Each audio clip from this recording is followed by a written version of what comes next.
If you're wondering, this is how the most revolutionary course in biology of all time begins. Come today to learn about covalent and ionic and hydrogen bonds. What about electron orbitals and the octet rule? And what does it all have to do with a madman named Gilbert Lewis? It's all contained within.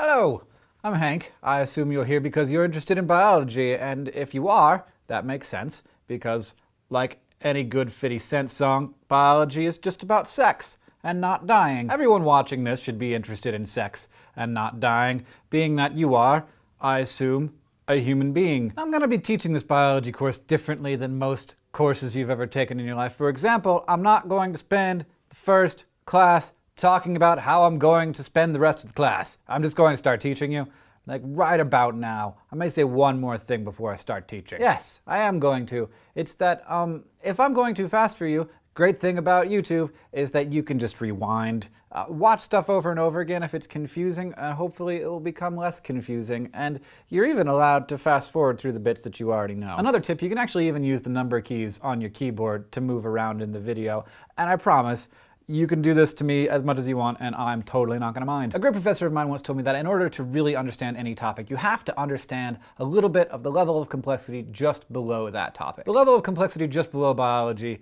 is chemistry. Unless you're a biochemist, in which case you would argue that it's biochemistry. Either way, we're going to have to know a little bit of chemistry in order to get through biology. And so that, my friends, is where we're going to start. I am a collection of organic molecules called Hank Green. Organic compounds are a class of compounds that contain carbon. And carbon is this sexy little minx in the periodic table that's, you know, disinterested in monogamy. Jezebel. Bit of a tramp. Hussy. When I say carbon is small, I mean that it's actually, you know, as an atom, it's a relatively small atom. It has 6 protons and 6 neutrons for a total atomic weight of 12. Because of that, carbon doesn't take up a lot of space. And so carbon can form itself into weird rings and sheets and spirals and double and even triple bonds. It can do all sorts of things that could never be accomplished by more bulky atoms. It's basically, you know, your atomic equivalent of an Olympic gymnast. It can only do all of those wonderful, beautiful, elegant things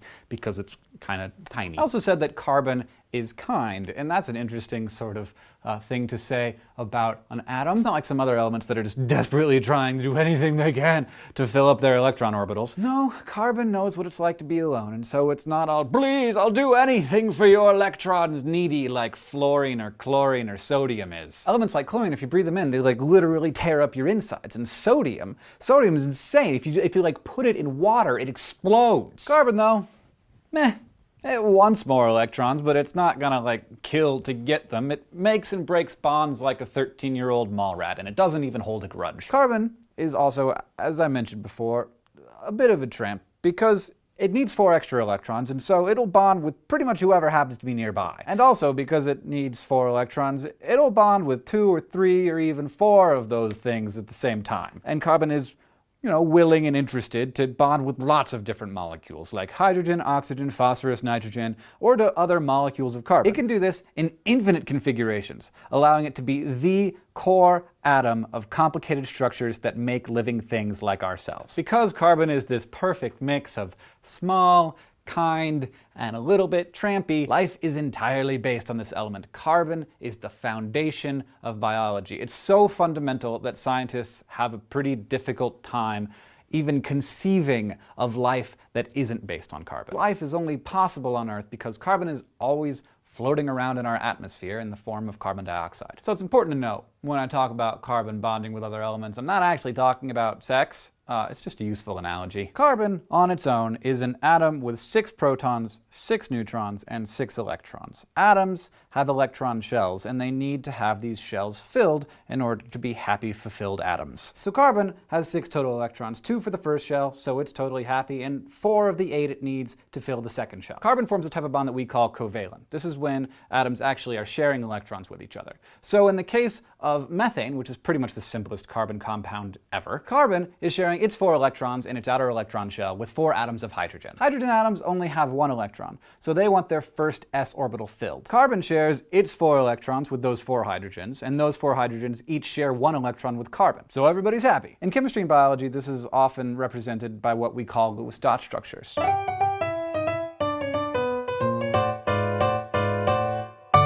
Good Lord, I'm in a chair. I'm in a chair and there's a book.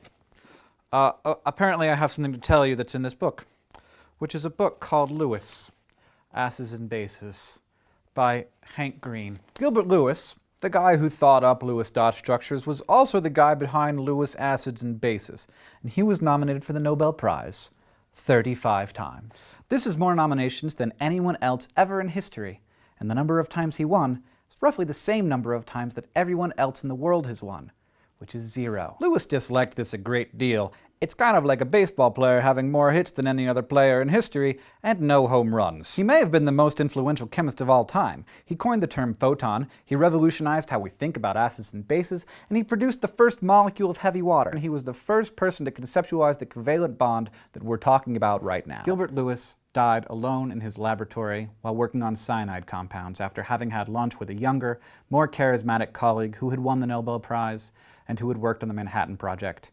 Many suspect that he killed himself with the cyanide compounds that he was working on, but the medical examiner said heart attack, without really looking into it. I told you all of that because the little Lewis dot structure that we use to represent how atoms bond to each other is something that was created by a troubled, mad genius. It's not some abstract scientific thing that's always existed. It's a tool that was thought up by a guy, and it was so useful that we've been using it ever since. In biology, most compounds can be displayed in Lewis dot structure form, and here's how that works. These structures basically show how atoms bond together to make up molecules. And one of the rules of thumb when making these diagrams is that the elements that we're working with here react with one another in such a way that each atom ends up with 8 electrons in its outermost shell. That is called the octet rule, because atoms want to complete their octets of electrons to be happy and satisfied. Oxygen has 6 electrons in its octet and needs 2, which is why we get H2O. It can also bond with carbon, which needs 4, so you get 2 double bonds to 2 different oxygen atoms and you end up with CO2. That pesky global warming gas, and also the stuff that makes all life on Earth possible. Nitrogen has 5 electrons in its outer shell. Here's how we count them.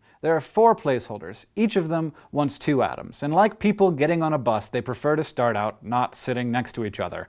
I'm not kidding about this. They really don't double up until they have to. So for maximum happiness, nitrogen bonds with 3 hydrogens forming ammonia, or with 2 hydrogens sticking off another group of atoms, which we call an amino group. And if that amino group is bonded to a carbon that is bonded to a carboxylic acid group, then you have an amino acid. You've heard of those, right? Sometimes electrons are shared equally within a covalent bond, like with O2. That's called a nonpolar covalent bond. But often, one of the participants is more greedy. In water, for example, the oxygen molecule sucks the electrons in and they spend more time with the oxygen than with the hydrogens. This creates a slight positive charge around the hydrogens and a slight negative charge around the oxygen. When something has a charge, we say that it's polar. It has a positive and negative pole, and so it's a polar covalent bond. Now let's talk for a moment about a completely different type of bond, which is an ionic bond. And that's when, instead of sharing electrons, atoms just completely, wholeheartedly donate or accept an electron from another atom and then live happily as a charged atom. And there actually is no such thing as a charged atom. If an atom has a charge, it's an ion. Atoms in general prefer to be neutral, but compared with having a full octet, it's not that big of a deal. Just like we often choose between being emotionally balanced and sexually satisfied, atoms will sometimes make sacrifices for that octet. The most common ionic compound in our daily lives is salt. Sodium chloride, NaCl. This stuff, despite its deliciousness, as I mentioned previously, is made up of 2 really nasty chemicals, sodium and chlorine. Chlorine is what we call a halogen, which is an element that only needs 1 electron to fulfill its octet, and sodium is an alkali metal, which means that it only has 1 electron in its octet. So chlorine and sodium are so close to being satisfied that they will happily destroy anything in their path in order to fulfill their octet. And thus, there's actually no better outcome than just to get chlorine and sodium together and have them loving on each other, they immediately transfer their electrons so that sodium doesn't have its one extra and chlorine fills its octet. They become Na+ and Cl- and are so charged that they stick together, and we call that stickiness an ionic bond. And just like if you have two really crazy friends, it might be good to get them together so that they'll stop bothering you. Same thing works with sodium and chlorine. You get those two together and they'll bother no one. And suddenly they don't want to destroy, they just want to be delicious. Chemical changes like this are a big frickin' deal. Remember, chlorine and sodium just a second ago were definitely killing you, and now they're tasty. Now we're coming to the last bond that we're going to discuss in our intro to chemistry here, and that's the hydrogen bond. Imagine that you remember water. I hope that you didn't forget water. Since water is stuck together in a polar covalent bond, the hydrogen bit is positively charged and the oxygen bit is negatively charged. So when water molecules are moving around, we generally think of them as a perfect fluid, but they actually stick together a little bit. Hydrogen side to oxygen side. You can actually see this with your eyes. If you fill up a glass of water too full, it will bubble at the top. The water will stick together at the top. That's the polar covalent bonds sticking the water molecules to each other so that they don't flow right over the top of the glass. These relatively weak hydrogen bonds happen in all sorts of chemical compounds. They don't just happen in water, and they actually play an extremely important role in proteins, which are the chemicals that pretty much make up our entire bodies. A final thing to note here is that bonds, even covalent bonds, ionic bonds, even with their own class, are often much different strengths, and we tend to just write them with a little line. But that line can represent a very, very strong covalent bond or a relatively weak covalent bond. Sometimes ionic bonds are stronger than covalent bonds, though that's generally not the case, and the strength of covalent bonds varies wildly. How these bonds are made and broken is intensely important to life and to our lives. Making and breaking bonds is, in fact, the key to life itself, and also the key to death. For example, if you were to ingest some sodium metal. Keep this in mind as we move forward through biology. Even the sexiest person you have ever met in your life is just a collection of organic compounds rambling around in a sack of water. Review time! Now we have the table of contents, which I know is supposed to come at the beginning of things, but we are revolutionary here. We're doing it different. So you could click on any of the things here and you can go back and review what you learned or didn't learn. And if you have questions, please ask them in the comments,